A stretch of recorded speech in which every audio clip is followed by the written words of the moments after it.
Hey everyone, Mark and Joey here with our NFL show. We hope you liked our new intro so we don't have to talk about all the things that are going on every one of the shows. We will remind you though, ultimatesportschannel.com, and check in there every day and see all the things that are happening on the website now. But lots going on here. We hope you saw that in the intro. And if you see the show many times, of course you can fast forward and not watch all of that. But we do want to keep you informed. So Joey, NFL. Let's start with the most disappointing part for us. For those of you who follow the show, we are from Toronto, Canada, but we lived in Seattle for a number of years, adopted the Seahawks as our NFL team, because of course there's no NFL team in Canada. And they've been going along with a great record, although we've kind of questioned every week how great they've been. And boy, this Monday was ugly. Yeah, I mean, I think it's one of the teams they've never played well against over the last couple of years since the rise of the Rams. So I'm not too worried about it. Even when we go back to when the Rams were bad, the Seahawks still weren't that great over the Rams statistically or record-wise. So unfortunately, it's just a jinx against a team like this. And, you know, we've beaten San Francisco and great teams along the way. But you lose to the Rams, it hurts. It is what it is. You still control your destiny. If you win out, you'll be the number one seed in the NFC. So, or at least the number 2 seed and win your division and get a first-round bye. So still, that's up in the cards for Seattle. They get a couple easy games with Carolina, Arizona, then San Francisco in the last week of the season that will ultimately decide the division. So it was ugly. I didn't like the way that game went. I didn't like the play calling, but I'm not too worried about it going in the playoffs. We'll be fine. Yeah, geez, I don't know. We have 3 of the best receivers in the league. You and I have harped on this. The fastest receivers, and what does he do? He targets each one of them once, and I think Metcalf twice. Russell Wilson, I've had this issue with him all the way along. He just, for some reason, does not like going to his top guys. I think that's so he can maintain star power. He throws to the tight end way too much, and he was throwing to 17 as well. I forget his name. Malik Turner and I'm like Doug Moore, okay. 83. I don't really understand why he's throwing to them. We got 3 of the best receivers. They're not even on the field together that often, and then also throwing to his tight end a lot too. Which I agree the tight ends have done a decent job, but it's no Will Dissly, and I think you still have receivers on the outside that should get the ball more, that you're throwing targets to him, so it's very confusing. And he took sacks because he holds onto the ball too long. You know, you got to practice here. You step back 2 steps, and you just throw it. You know, practice it, obviously. He throws a nice, you know, a lob kind of long pass anyway. Just figure out how to throw that immediately to one of those 3 guys. Just take all 3 of them, do crossing routes. They'll be open on every single play. It's a complete mystery to me what's going on in Seattle. You know what? They're lucky that LA missed a last-second field goal the last time they played them, or right now they'd be in playoff difficulty. And they're also lucky, I forget what team it was, who also missed a field goal in the last second. Or these guys would be, you know, in a whole lot of trouble. So as much as we look at the record, as much as everybody loves Russell Wilson, which I still don't get, this team is lucky to be where they are, and I'm worried about them in the playoffs. I know you're not, but boy, it was pretty ugly Monday night. So we're going to have to see how they rebound. They got 2 soft games, and then San Francisco, right? So they're going to they're going to get there now. They're due for it as well. I mean, they've had a tough schedule throughout this entire year, and really through the last 8 years of this. I mean, that's obviously to the point of being a good team, but they have not had an easy schedule even this year. Lots of tough games. So, you know, I feel for them too. They play a lot of close games because they play a lot of tough teams. They don't get many teams to blow out. They haven't really done it when they could. But really, besides week 1 of Cincinnati and Arizona's giving everyone a tough game, Tampa Bay's giving everyone a tough game, they just haven't had many simple games besides Cincinnati where they could have blown that game out. So I don't look at it as too concerned, but I do wish they'd use the weapons. Otherwise, get rid of them. They're just useless there. And also, Rashard Penny's out with a torn ACL for the rest of the year. So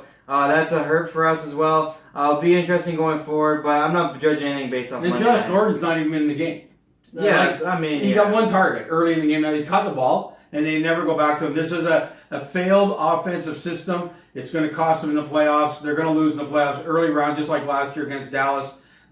Wilson just does not get to these guys. We got the greatest target. So anyway, enough on them. It was pretty ugly Monday night. Joey, let's look at, Sunday night. Let me get that right. Last night was ugly, but Philadelphia got out on the better end after dropping well behind 14 points, I guess, early on. So good for them. They made a comeback. It was just terrible football, and they're going nowhere, but they might win their division. Because Yeah, I so mean, bad. I don't think they'll win their division because they do have to play Dallas again. I think Dallas will win that matchup. What tells you about Dallas? What would make you think Dallas they're is going to win any beating matchup? Dallas is beating every team Come on. with an under 500 The record. last 3 games, no. They were all over 500 records. If you listen to what I Oh, said, so Dallas they're- so is they're beating every team with an under 500 record. They've lost to every team with an over 500 record. And the Philadelphia Eagles currently are under 500. They will beat Philadelphia. I don't think it'll be much of an issue. The Philadelphia Eagles are awful. They have so many injuries. They lost to Miami, almost lost to the Giants, almost lost to the Jets. It's a disgraceful team, mostly because of injury. But still, they are definitely way worse than Dallas. And Dallas is just not meant to be in a big moment against some of these top teams, which is fine. That's unfortunately the way the NFL playoff system is set up. I've complained about it for years. The divisional system is so stupid because a team like this is going to get in.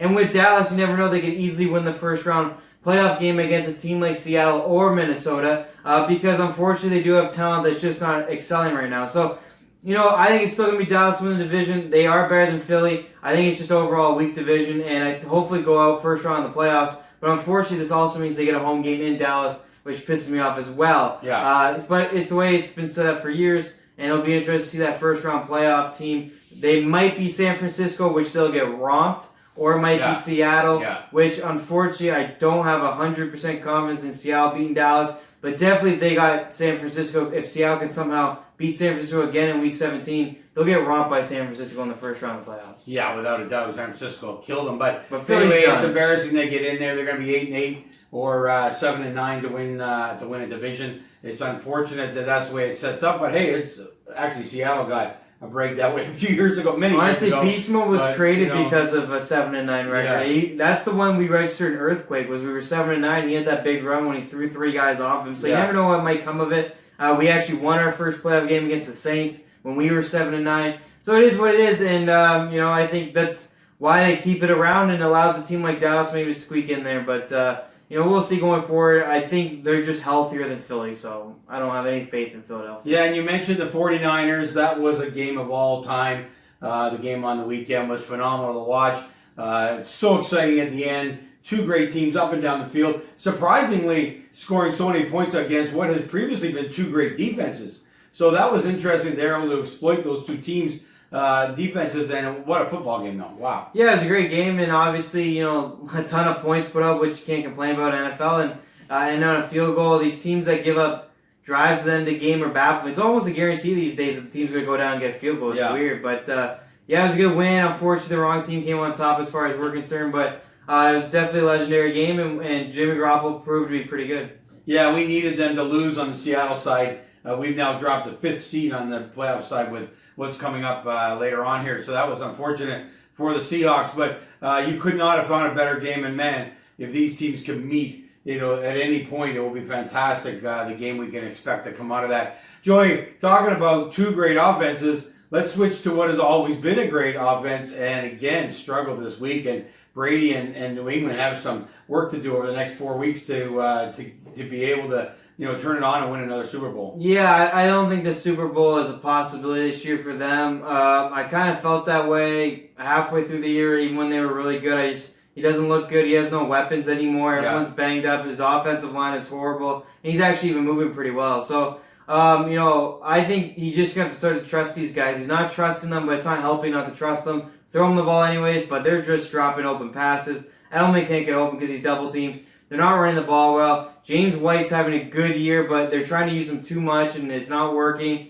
It's just a bad offense, and they are going nowhere. Unless they sign Dez Bryant, which I heard is a strong possibility out of the NFL, is that Dez Bryant would get signed. I say you go sign Dez Bryant for sure. I even say sign Antonio Brown. Now, there's only 3 weeks left, so how much damage can he cause? Hopefully, maybe for a couple weeks. Why not? At this point, I don't see beating Kansas City. I don't see beating Baltimore.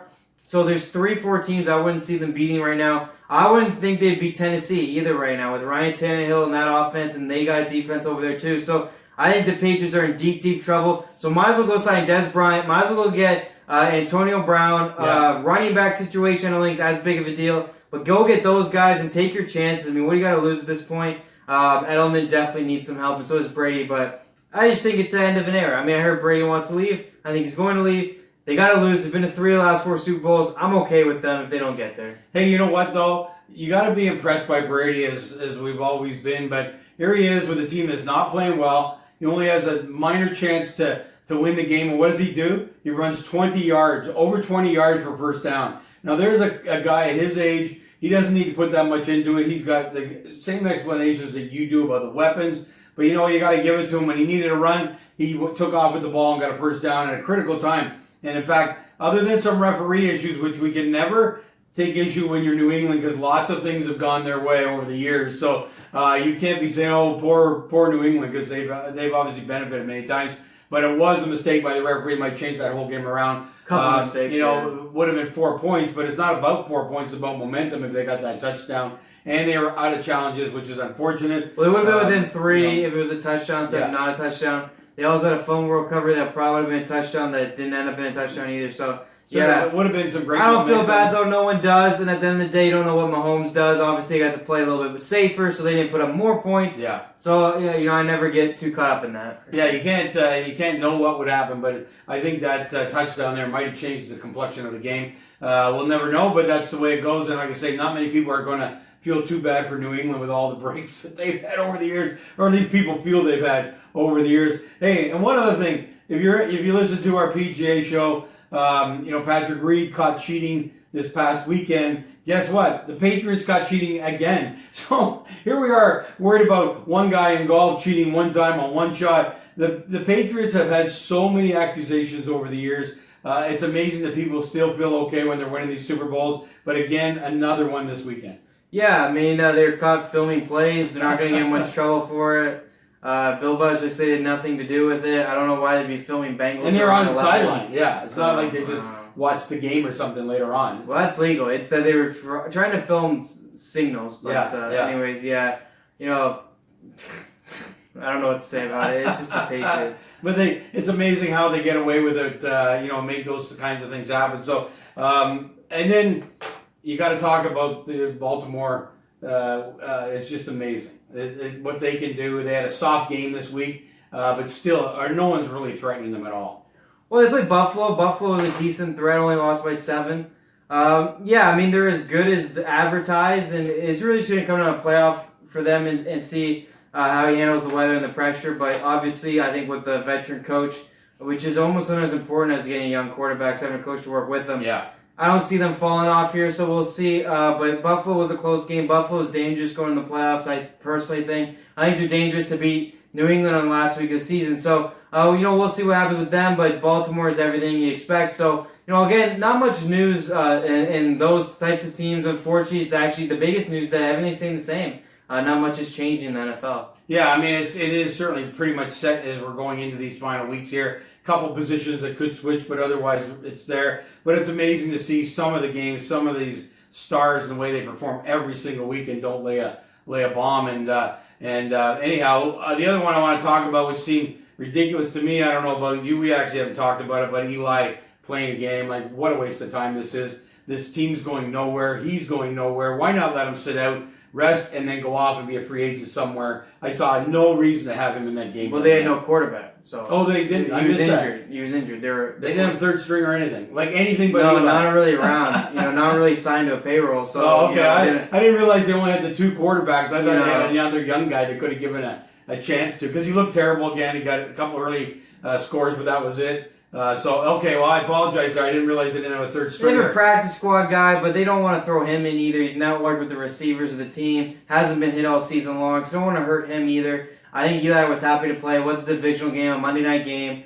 I mean, I think it was good to see. I mean, he looked better with the rest. I think that's something to always watch with veteran quarterbacks. Might be dangerous next year with all the rest. He does fall behind under 500 for the first time. Well, not first time, but officially for his career. Yeah. Technically, if he never plays another game, he's under 500. But anyways, it was a bummer game. I didn't even watch it, but it made it exciting finish. It doesn't matter if it's 2 good teams, 2 bad teams. The finish was exciting. Yeah. Eli made it look good for a little while. I think the GM called down and said, "Why is he winning? He's supposed to be losing. We're supposed to be getting a draft pick. This is ridiculous." And it looked like they kind of phoned in the game in the second half, truthfully. But no, I mean it was probably good for Monday Night Football anyway. Yeah, it was an exciting finish, no doubt about it, and Philly needed it, so it was exciting for the city. And anyhow, but Eli's going to be interesting next year. I think what you said, without 2 Super Bowls, this is a pretty bad career. It's a very average career, but Super Bowls are everything. I count them. Hey, you can win. You won when you had a chance. You did that. You took off the Patriots twice. But statistically, it's a very average career. Obviously, though, still some passing records in the Giants system there. But people got to remember, even the Super Bowl seasons were 9-7. So really, never a dominant quarterback. Didn't really change many games or seasons for the Giants, as far as I'm concerned. But hey, when they had the chance, took advantage. They got 2 lucky plays in those Super Bowls too. To really every Super Bowl has a lucky play. Yeah. You're a bit of a hater that way. Yeah. I don't look at the lucky plays. I just look at the fact, really, besides 2 seasons where you took advantages of playoff situations. Other than that, it wasn't very great. And the only 2 times wild cards have gone to the Super Bowl, 1 in a long so time. He's done that. So anyway, that's going to be his legacy. Hey, that's it in the NFL this week. A whole lot of good games to watch. Not a lot of change. Every week has a juggernaut game. And we get to see the Dallas Philly, who's worse that can get the first. We'll see what happens there. But anyway, we'll sign off for this week. Look forward to next Tuesday night for the NFL show. And look forward to some more exciting football as we get down to the last 3 or 4 weeks here. Definitely. We got 3? But skip Thursday night football. Watch something else. It's going to be a disgrace. What we got? 3 or 4 weeks? We got 3 weeks left and then playoffs. So lots of fun. It's coming up fast. I can't believe how fast the NFL season goes by. Only 16 games. It's pretty wild. Yeah, I agree. So anyway, we'll look forward to talking to you again next Tuesday. Was that a power issue? I think so. That's why I told you to wrap it up. Yeah, we got